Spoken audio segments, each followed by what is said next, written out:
Igeret HaTshuva, prenons le Perek Dalet, Tzadik Dalet Amud Bet, la troisième ligne, Ki Ayud.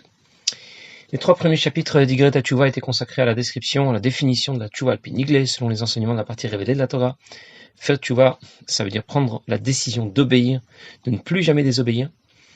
Et si jeûner peut être aussi utile, ça ne pourra jamais remplacer l'obligation de faire Tshuva. Jeûner peut permettre, entre autres, de retrouver l'agrément de Dieu, après avoir été pardonné, retrouver la face devant Dieu. Et le Harizal recommandait un certain nombre de jeûnes pour chaque faute, et il fallait multiplier par 3 ce nombre de jeûnes si une faute avait été répétée plusieurs fois.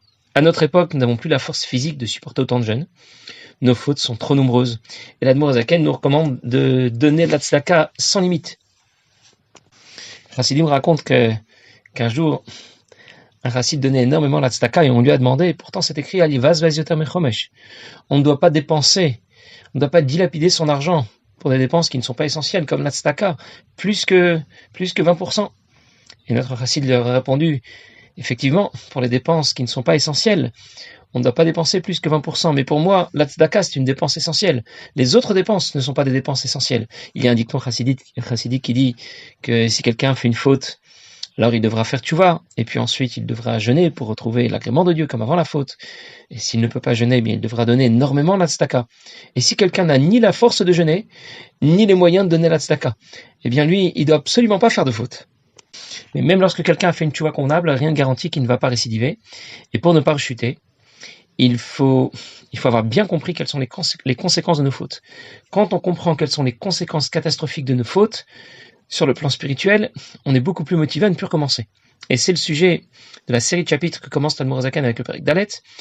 L'Admour Zaken présente à partir du Perek Dalet, il présente la tchouva sous un autre aspect, comme elle se conçoit le Pi Chassidut. Ça veut dire selon les enseignements de la partie profonde de la Torah. L'Admour Zaken nous a d'abord expliqué que lorsqu'on commet une faute, tous les intervenants sont affectés, blessés, salis par cette faute. Et parmi les intervenants, on trouve bien sûr le corps, mais aussi la neshama qui est obligée de suivre le corps. Et comme cette neshama est profondément liée à Dieu, au nom de Dieu, Yud Kevavke, c'est donc Dieu lui-même qui est entraîné dans cette chute. Et l'Admour Zaken a d'abord insisté sur la pureté, la noblesse de notre neshama, de sa position complètement décalée au-delà du reste de la création.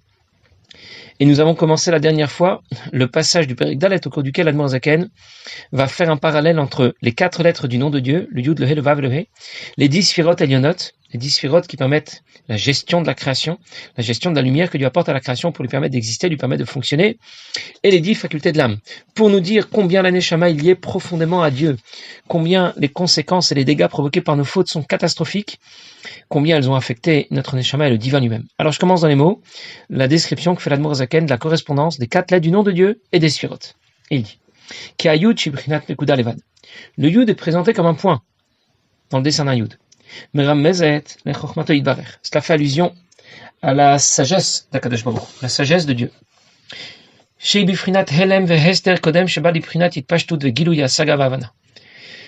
une idée, c'est ce qui correspond à une idée lorsqu'elle est cachée avant qu'elle ne se développe. Je vais reprendre tout de suite ce que l'Admour Zaken vient de nous dire. La pointe qui est au-dessus du Yud, nous on aurait voulu dire la pointe du Yud, pourquoi celle qui est au-dessus? Romez du Prinat Ratson Aïdian Baruchu, cela fait allusion à la volonté suprême de Dieu. Chez les Malamala Madrigat Prinat Roch Maïla Kanoda, qui est bien au-delà de la sagesse suprême de Dieu, comme on le sait bien. Je continue encore une petite ligne et je vais reprendre. Une fois que cette idée, ce qui correspond à cette idée, vient se développer dans les mondes cachés, elle va alors être inclue dans la lettre He, qui a plus de largesse dans sa forme par rapport à un Yud, qui correspond au développement de l'explication. Mais la lettre He est aussi plus longue que la lettre Yud, et qui désigne la Hamshacha du haut vers le bas, vers les mondes cachés. Que vient de nous dire ici l'Admour Zaken? Il fait un parallèle entre le schéma des 10 sphirotes et les 10 facultés de l'âme. Les sphirotes correspondent à ce qui va organiser l'intervention de Dieu dans la création. Et on va comparer l'intervention de Dieu dans la création à l'intervention d'un homme qui veut transmettre une idée à quelqu'un d'autre. Dans l'ordre des étapes de la transmission d'un rave à un talmide, d'un maître à un élève. D'abord, il doit avoir la volonté de transmettre. Ensuite, il doit essayer d'y réfléchir. Il doit avoir une première idée, savoir de quoi il va parler, quel sujet il va aborder. Mais dans ce sujet, ce titre est inclus tout le développement qui va suivre. Ensuite, le Rav va développer cette idée, et il va ensuite devoir décider quelles informations doivent être données, et lesquelles seront retenues. Parfois, on ne doit pas tout dire, on ne doit pas déballer tout ce qu'on connaît, parce qu'on risque de submerger l'élève dans un flot d'informations qui sera trop important pour lui. Et trop d'informations tue l'information. Ensuite, il pourra parler. Il pourra finalement donner son cours à son élève. Eh bien, les 10 sphirotes vont s'organiser et suivre ce même processus pour apporter à la création ce dont elle a besoin pour exister, pour fonctionner. Et l'Admor Zaken fait le lien entre les 4 lettres du nom de Dieu et le schéma de l'organisation des 10 sphirotes. Alors, dans l'ordre. L'Admor Zaken nous a d'abord parlé de la pointe qui est au-dessus du Yud. C'est ce qui va correspondre à la volonté suprême de Dieu, comme la volonté qui est la faculté la plus haute par rapport à toutes les autres facultés de l'âme. Comme un rave qui doit d'abord avoir la volonté de transmettre avant de penser à donner son shiur, Dieu aussi a la volonté d'alimenter tout le système. Et l'Admor Zaken précise qu'il s'agit de la pointe qui est au-dessus du Yud, et pas seulement de la pointe du Yud. A priori, il s'agit de la pointe de la lettre, donc la pointe du Yud, elle fait partie de la lettre. Il ne s'agit pas d'une pointe qui volerait au-dessus de la lettre, qui serait déconnectée de la lettre. C'est que la pointe au-dessus du Yud désigne la volonté suprême de Dieu. La pointe du Yud désigne la volonté supérieure de la Neshama, de l'homme. La pointe au-dessus du Yud désigne la volonté suprême de Dieu. Et l'Admor Zaken veut nous dire que lorsque quelqu'un a commis une faute, il a affecté sa Neshama, il a affecté toutes les facultés de sa Neshama, et il a affecté aussi les sphirotes qui dérivent desquelles dérivent ses propres facultés. Mais il n'a pas affecté la pointe au-dessus du Yud, la volonté suprême de Dieu, qui est représentée par cette pointe qui est au-dessus du Yud. Lorsqu'il fera tchouva, ce même niveau du divin, qui n'a pas été touché, sali par sa faute, va pouvoir réintervenir pour réalimenter à nouveau tout le système et le reconstruire. En d'autres mots, la pointe du Yud représente la volonté suprême. La pointe qui est au-dessus du Yud représente la volonté suprême de Dieu qui est inaltérable et que l'on réveille quand on fait tchouva pour reconstruire tout le système. Voilà pour la pointe au-dessus du Yud. Ensuite, il y a le Yud lui-même, la lettre elle-même, qui va correspondre à Chorma, la sagesse. Ici, encore une fois, on traduit Chorma, la sagesse, mais on va expliquer tout de suite que la traduction ne nous apporte pas grand-chose. La sagesse, Chorma, ça correspond dans le processus de transmission de Rav à Talmid, de maître à élève, à la première idée, au titre que l'on va développer plus tard. C'est pas vraiment un titre. Dans cette première idée se retrouve déjà tout le développement suivant. Chorma est comparé au fait de voir quelque chose. Quand on veut transmettre une idée, la meilleure façon de s'y prendre, c'est de montrer des schémas, des tableaux, des dessins. Quand Moshe Rabbeinu a dit au Bnei Israël quels animaux étaient cachers et lesquels n'étaient pas, il leur a montré ces animaux, il les a pris dans ses mains, il leur a montré. Et cette vision instantanée a l'avantage d'être complète et totale, même s'il faudra encore développer davantage, donner plus de détails. Et c'est donc beaucoup plus qu'un titre dont on parle, quand on parle de Chorma. L'étape de Chorma, c'est celle du raisonnement intellectuel qui est orienté vers soi-même. Je peux réfléchir pour comprendre, mais je peux aussi réfléchir pour transmettre. C'est pas la même chose. Chorma, c'est l'étape du raisonnement intellectuel où tout est concentré vers soi. Comme quelqu'un qui réfléchit, qui se pose des questions et qui tout à coup se dit « Ah, j'ai trouvé ».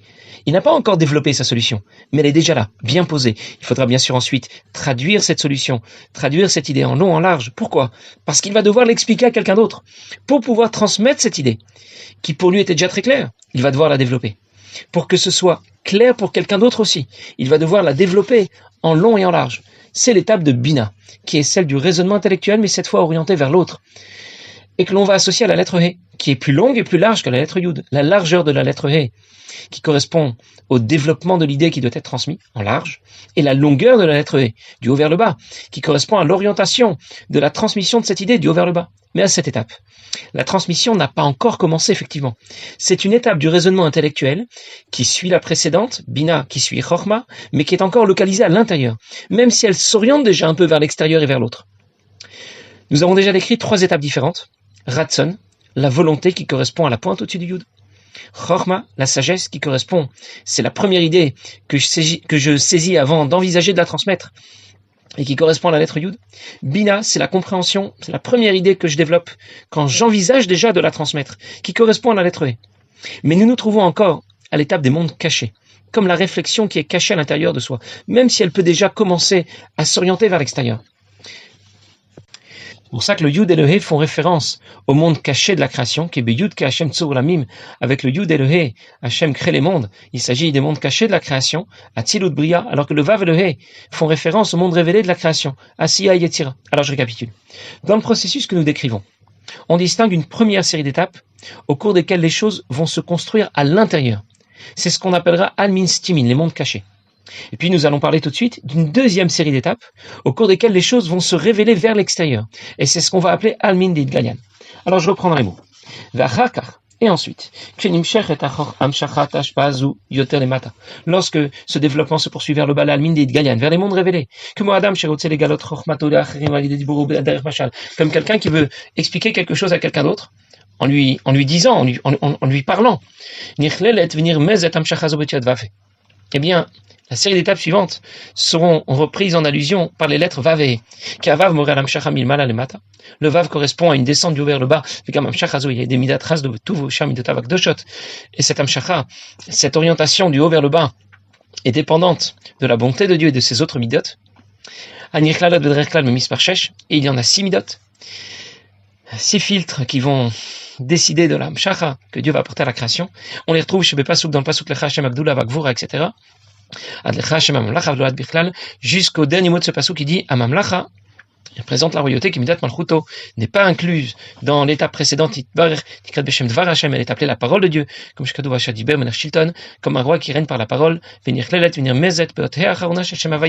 qui correspond à la lettre He du Shem Havaye. Je continue encore une petite ligne ou deux et je vais reprendre. La parole est le résultat du souffle qui est produit par le cœur, qui se divise en 5 formes de prononciation des lettres, Acham et Agaron, comme les gutturales qui viennent de la gorge, palatales, les labiales, etc. La prononciation de la lettre He se fait en soufflant, comme on dit dans le Zohar, qu'il s'agit d'une lettre légère parce qu'elle n'a pas de contenu, elle se prononce en soufflant. Et même si Dieu n'a pas l'image d'un corps pour qu'on puisse lui associer tous les critères adaptés à la parole, mais la Torah utilise des idées que l'homme va pouvoir comprendre. Même si en réalité, la parole de Dieu est bien construite par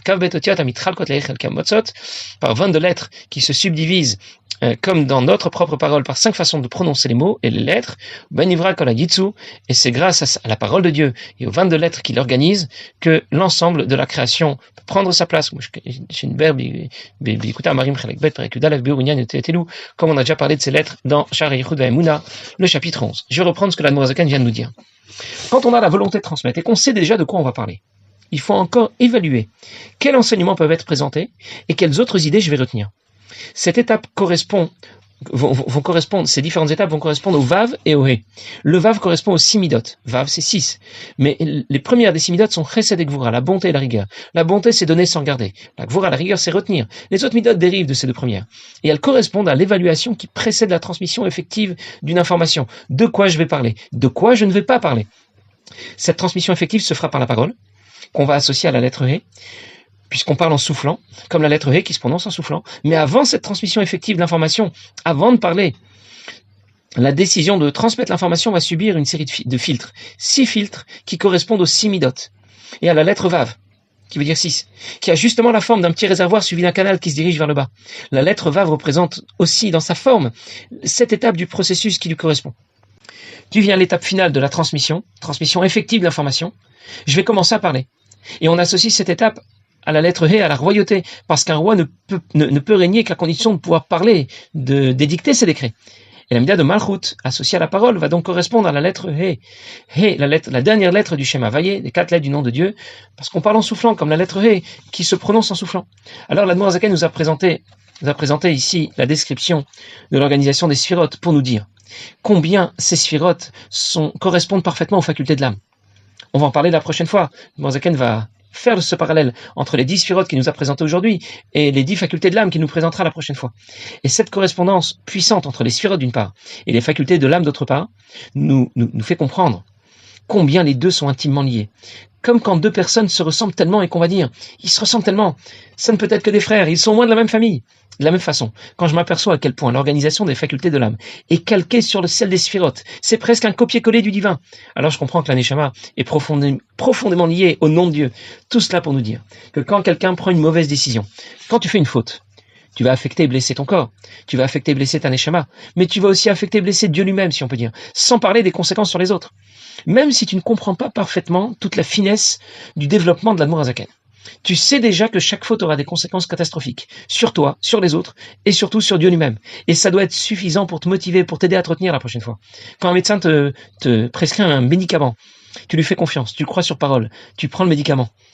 Tu ne lui dis pas une seconde. Avant de prendre le médicament, je vais d'abord parfaitement comprendre comment il fonctionne. Il faut me donner un cours de pharmacologie. Vous allez m'expliquer quelles molécules vont interagir avec tel récepteur ou telle cellule. Tu le crois sur parole et tu l'écoutes. Ici aussi, l'Admorazaken nous donne des informations. Quand tu fais une faute, tu blesses ton corps, tu blesses ta neshama, tu affectes jusqu'au Shem Hashem, jusqu'au nom de Dieu. Et l'Admorazaken est un grand spécialiste. Tu peux lui faire confiance, il sait de quoi il parle. Alors la prochaine fois, réfléchis un peu avant de faire une faute. Arrête-toi une seconde et réfléchis. Est-ce que ça vaut vraiment la peine ? Bien sûr, je me fais plaisir quand je commets une faute, mais est-ce que ça vaut vraiment la peine ? Ça ne vaut pas tout ce que je vais détruire et affecter mon corps, mon neshama, jusqu'à Dieu lui-même. Bien, passez une bonne journée.